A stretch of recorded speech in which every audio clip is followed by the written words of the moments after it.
Well, everybody, we're back with another bi-weekly, it seems, edition of Chainsaw Man. Did it say at the end of this chapter? I'm sure Miller in chat will tell me or somebody else will. If this is officially now a bi-weekly series, I nearly said, and a week and we're back for the intro, because that's what I was used to. But we did wait 2 weeks for this chapter. We did, right? Yes. Or was it the one before that? Are we doing bi-weekly? It's bi-weekly, Miller is saying. But yes, every 2 weeks we will be back with some Chainsaw Man content, as we are today with chapter 103. And this chapter didn't even have more pages, again, with these lazy mangaka just never doing nothing. You know how they be. This chapter was a chapter from Denji's perspective. Everybody in the chat goes up. They love him. Not a single Isa frame, panel, or anything. Not unless she's in the background or something. Minty in shambles right now. I don't know if there's that much to say about this chapter. It's basically a bunch of cute Denji shit to remind you why Denji is the best. And it's all coded in weird Chainsaw Man ways of doing things, which is very lovable. Basically, Denji, we get a news report and Denji is haha funny there in the background. Then Yoshida shows up, he talks to him, we find out that they aren't in cahoots yet and they aren't best bros. Denji doesn't even remember him, or he does and he's trying to blow him off and he just wants him to pay for it. He's manipulating him. He's grown a brain, this Denji fella, and then they have a talk and they have a conflict here that I'm sure will develop more and more as we progress through the chapters. I also said, even though I'm saying there's not that much to say about this chapter, I also think that this is my favorite chapter so far.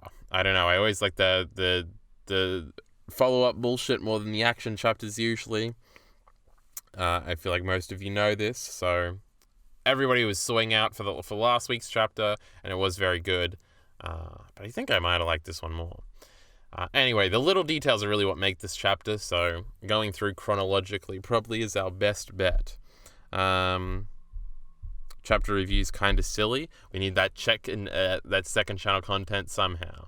It's called Denji's Dream. I guess his dream of Chainsaw Man being popular, or maybe dreams are mentioned later and I just don't remember. We got Chainsaw Man t-shirts. Then we got secondhand clothing, 30% off. Somebody advertising with a Chainsaw Man, with a dorky Chainsaw Man mask on. And then we got a blimp. Chainsaw Man is a man-eating devil. We've got all of the Chainsaw Man propaganda. He's very popular in the streets here. Will there be a point 30 chapters in where he loses all his popularity and has a crisis? I would probably bet money on it. But the little details here again. Why is the Chainsaw Man dude with the sign? Why is he shirtless? Who knows? Why is there a car in the background with like a taped up window? Who knows? Why is a blimp still a thing?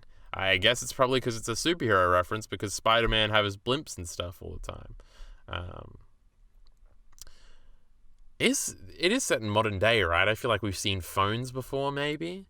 But yes, then we get more news coverage, which again is very slanted in Chainsaw Man's favor.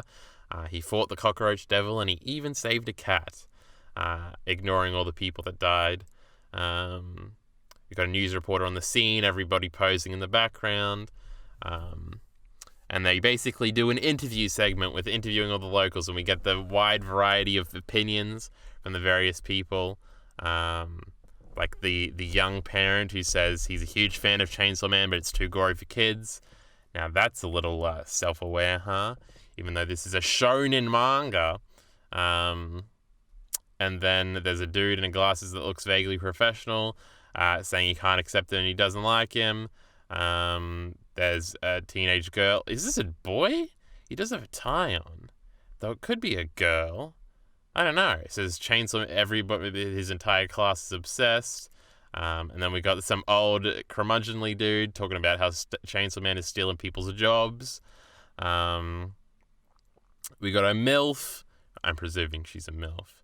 And that doesn't like him because of property damage. She's a Karen.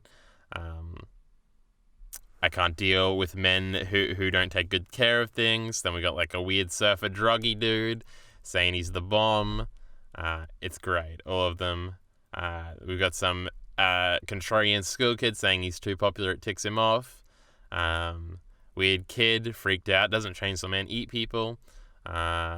somebody advocating for the devil hunters to kill him.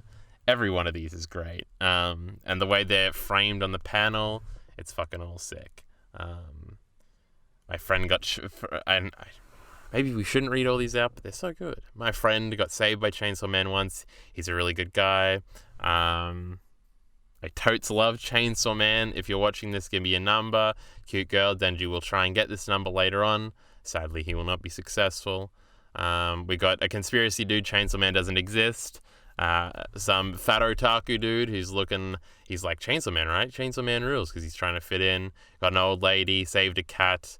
And then Chainsaw Man wants to eat the cat. And then, obviously, the payoff for this is that we get a whole page of Denji in the same structure, because he's getting interviewed about himself. How wacky. The first time we've seen Denji in the series, and you see him, and you get a little hard eyes, because the cute boy's back. And then he tries to correct all the things that were wrong. Everybody loves him at the school. He didn't want to eat the cat.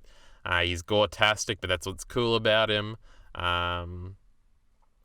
He's a seriously great guy, and he tries to give out his number, though they don't allow that to happen. It's a cute little fucking segment. It's such a Chainsaw Man way of doing things. From the paneling to the concept to the reintroduction of Denji, it's all cute now. And then we get another chant, like from the end of the last series, where the chant is what gave Chainsaw Man the hope to continue fighting Makima. And he's standing in the background as they're screaming Chainsaw Man Lamau. And then we get the next page, which is basically the same thing, but then Yoshida is in frame. You're like, ooh, they're going to talk. And we do get some information here about where they're standing right now. Nope, they give a date. It takes place in 1997. When the fuck did they do that? I assume in the last series. I'm trying to remember. Any wacky things that are out of place with this date? I guess not.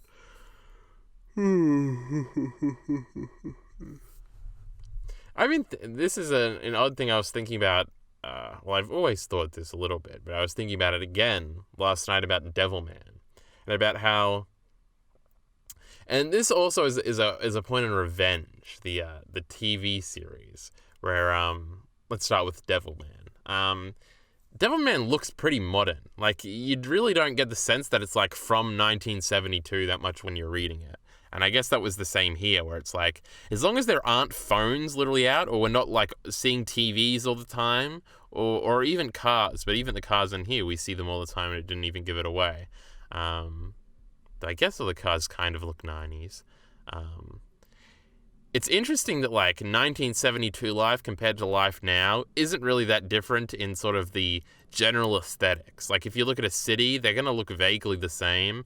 If you look at people walking around, like, just the cityscape, even in Mad Men sometimes, unless they are, again, around technology or something, it's not like, oh, this looks so dated. Revenge, the TV show, I think that I always forget whether or not the first season comes out in 2009 or 2011, but that show looks completely modern.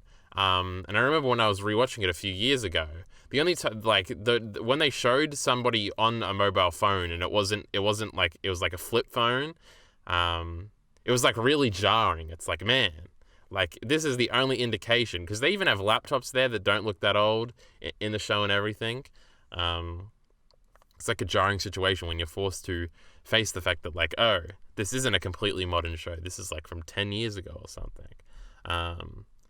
But it is interesting, because if you go back further than even, like, I would say even than, like, the 60s, well, I guess it starts sort of in the 1900s. If you go back before that, then things actually start to be like, oh, this is a different time. They do say the modern age starts with World War I, right? So it all kind of looks similar from then on. It's just interesting that it all still looks similar. Our general environments, at least. But anyway, that's kind of a tangent. It's kind of fun, though.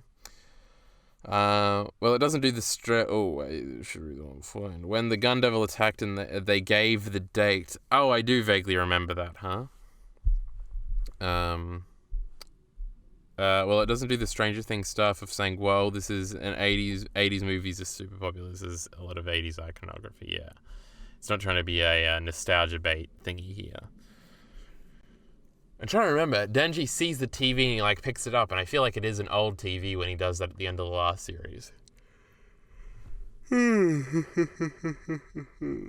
But getting back with this Yoshida conversation, he basically comes up, says Denji, not long time no see, but Denji is. I wonder if he does remember him and he's just like trying to like leave me alone, dude, fuck off, or if he actually doesn't remember him. Both are sort of in character, but it's clear later that he's kind of ignoring him or in the same fashion, but he's just trying to get him to pay for his shit, and buy him some food. But it's cute.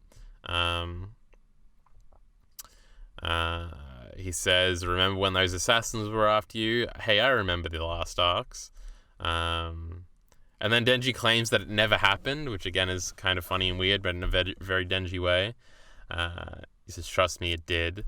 But let's not stand around chatting out here. Why don't we catch up there in a cafe? I'm broke, my treat." And then we cut to them inside with the waitress. Now, Miller already messaged me and said his heart fluttered a bit. He thought the boring basic bitch was back, but instead it's just another waitress. It is not Ray's. When I initially saw this, I thought it was going to be some sort of a race reference. I didn't think it was actually going to be her because she's dead, but Miller thinks she's not with all the other blokes that are still around or whatever. Beam is still alive, apparently. Bullshit. They're all dead. But I did think like it would be like he would make a comment about how he fell in love with a waitress once, or he would hit on this waitress just because he's trying to fuck out here. But that isn't really what happens. She just gives him food. But Denji here is ordering some weird shit. He orders orange juice and ice cream and a bunch of weird shit later that he can't even say. And he gets a whole cake.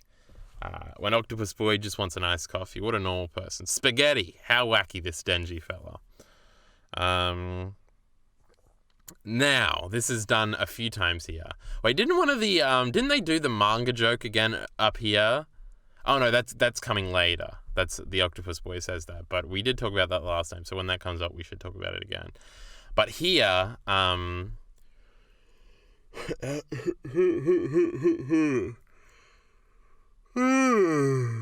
not cutting this out. The Chad Octopus Boy shits on convenience here, but he does bring this up twice, I think, about what a wacky convenience that we go to the same school and that I just bumped into you and whatever the fuck, which makes it seem super obvious that we're trying to be self-aware that Yoshida is following him, which he does reveal in this thing of like these aren't a coincidence, but he's trying to basically have small talk here. He's trying to have Denji go, "That is a coincidence," blah blah blah. It's just a really cute thing. The characterization of Yoshida here is it's very tropish. It's definitely something you've seen before. I don't know. I've seen this exact scene before and I can't place it. And I never can place it when I get these fucking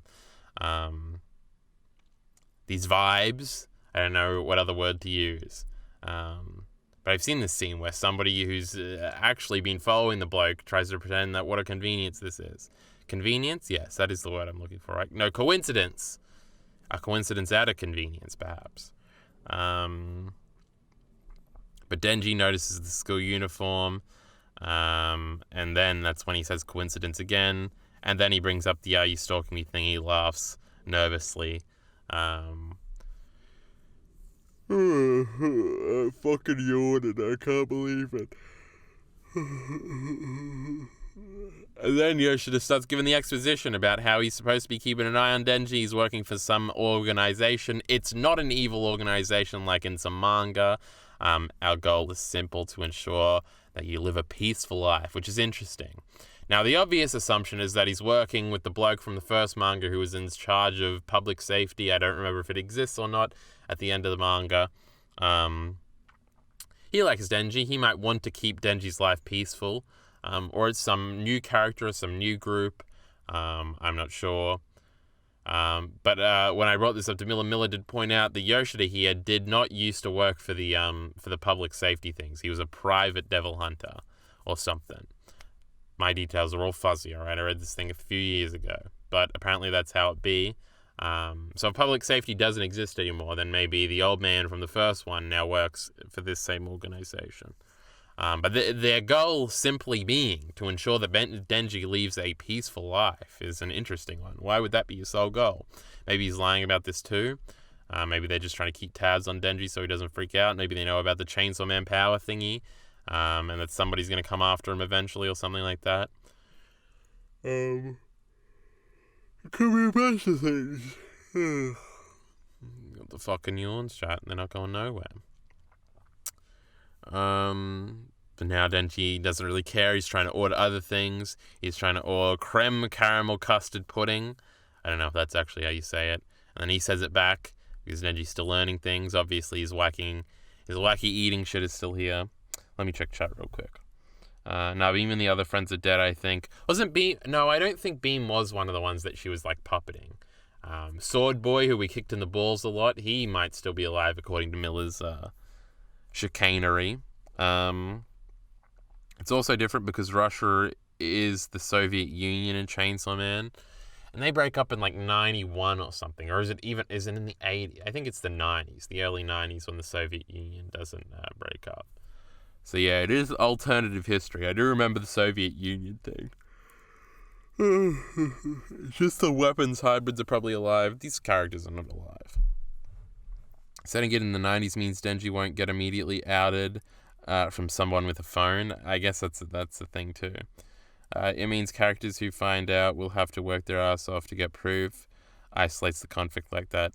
I feel like if this was set in modern times, they would just be like, look that way, and then he would run off or something goofy. Chainsaw Man could pull it off.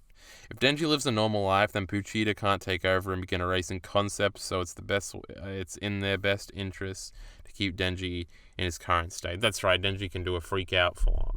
I don't remember why or how. That is a thing that I do vaguely remember. And by vaguely remember, I mean I remember it pretty clearly. The fucking form and shit. But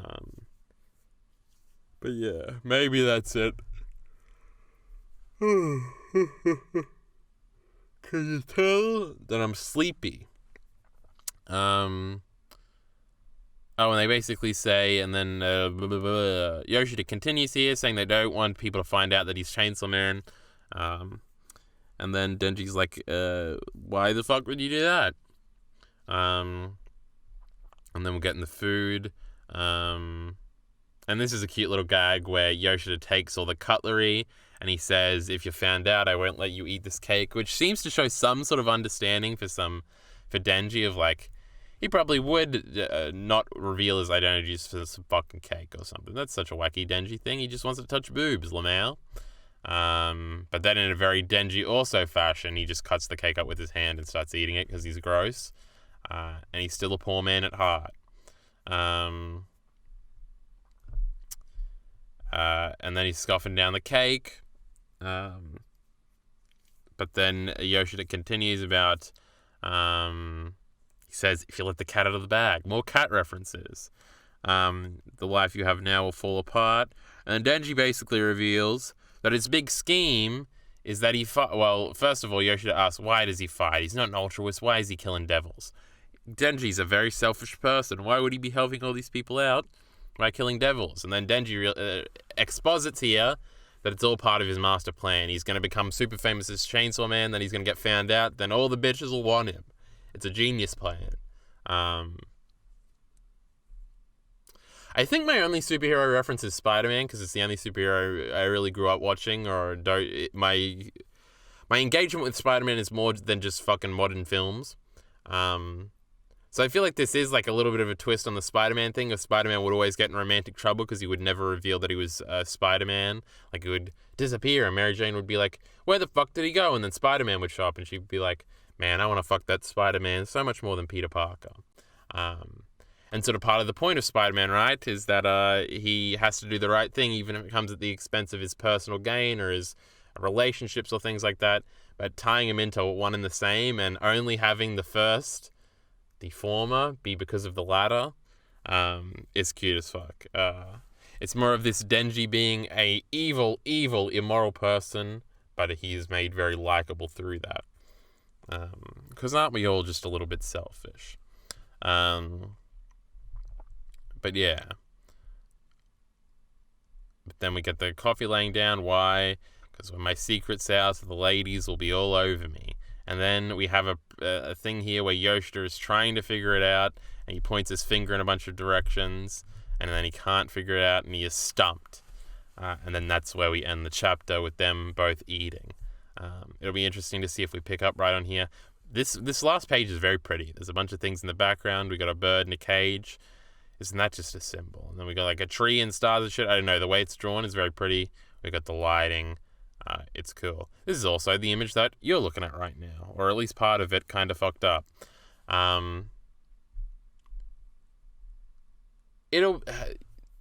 Yoshida's course of action here will also be very interesting. I feel like I had something else to say about a part of this, but I've fucking forgotten it completely. It was about Yoshida. Fuck, I just completely, I think about him and I can't think of a goddamn thing.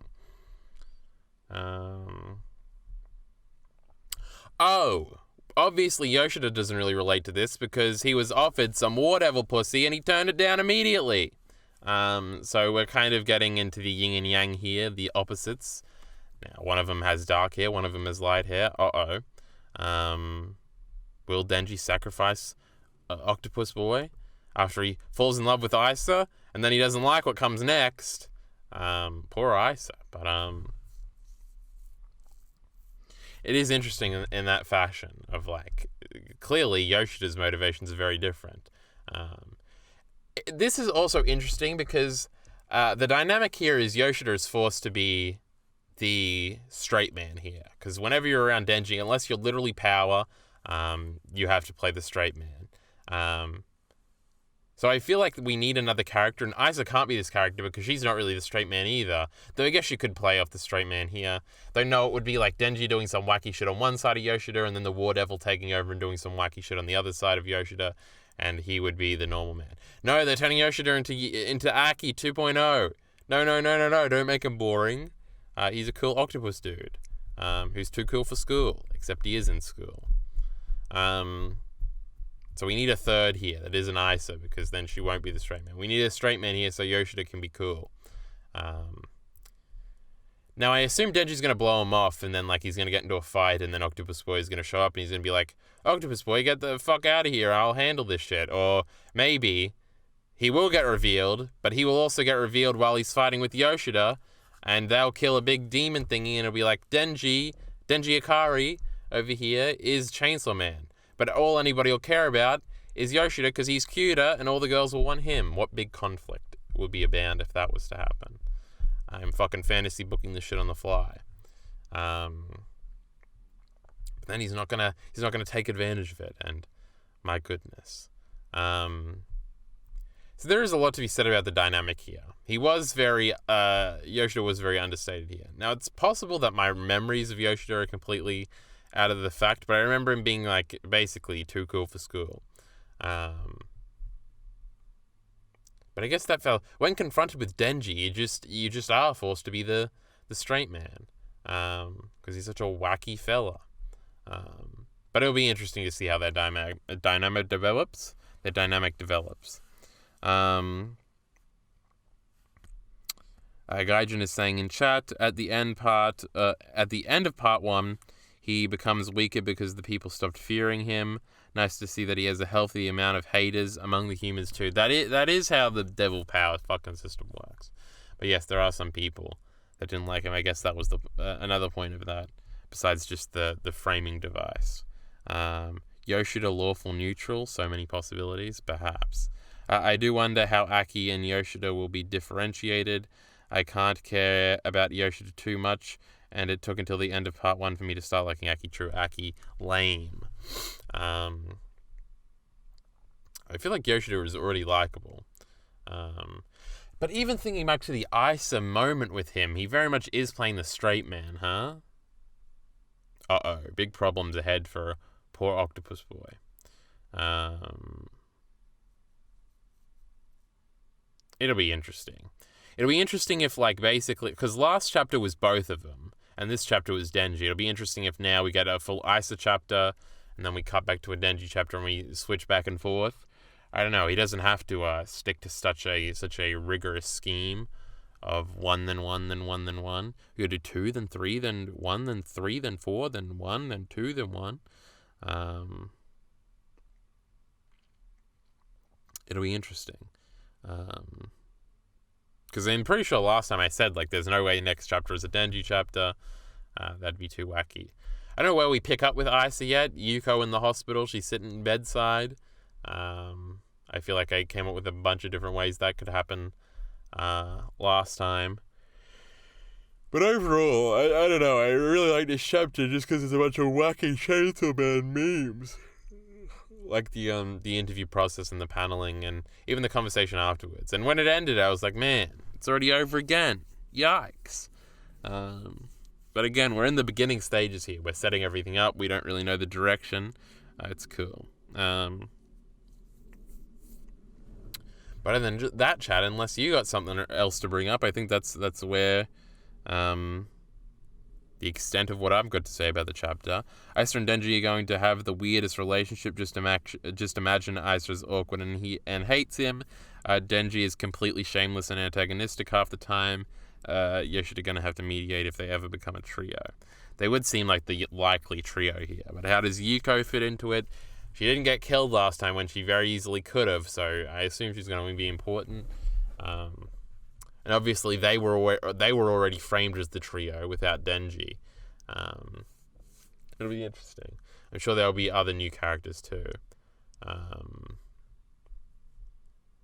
wonder if next chapter we do get more Denji and we go back and we see the girl and the dogs and the cats that apparently he has 2 of now. I don't know if he kept the last cat. Though at the end of the last chapter, it was shown just chilling out. Though I think it just meowed, so it could have been meowing anywhere. But, yeah. I know, I guess I kind of want another Denji chapter. How could I do this? How could I betray our girl Isa like that?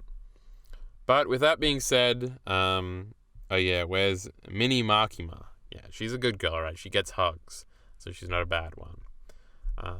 But she will, I assume I wonder if Denji's got her in school or she just stays home all day. Can she speak yet? Did she speak in the last one? I'm pretty sure she didn't. But yeah, things gonna happen. Besides the old dude, who else is even alive to show up? I can't remember. I think that's literally, I guess Kobeni. Great. Now I gotta deal with the fucking Kobeni crowd again. Is Kobeni still working our retail job? I guess that's not what it's called. You can't be a fast food job. Retail is like working at fucking Woolworths or some shit. Twitter gonna explode when Kobeni shows up? Yes.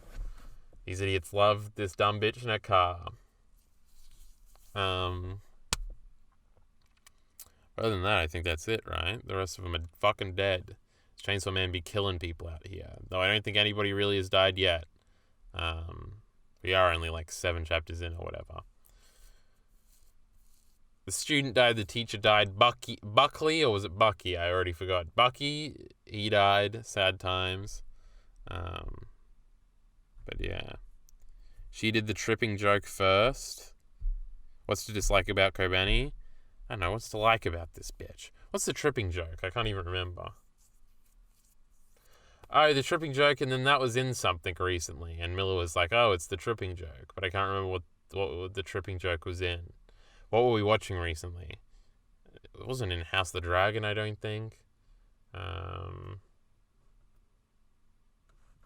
can't remember. I'm sure Miller will tell us all momentarily. Can't be Vinland Saga, because Miller doesn't read that. I don't think it was in a Berserk chapter. I don't remember. She's like a normal person with self-esteem issues, only actually a crazy prodigy. That's genius. Isa trips too. Oh yes, with Bucky. Yes, okay, so it was a Chainsaw Man self-reference. But that is indeed the other tripping joke. Well, YouTube, sadly, this is the last yawn you're going to hear today. Sucks to be you, I guess. But with that being said, we'll be back in 2 weeks, apparently, with Chainsaw Man Chapter 104. And this has been it for Chainsaw Man Chapter 103. Denji and I nearly said Aki, and Yoshida's cute date here. Support links in the description below. Thanks.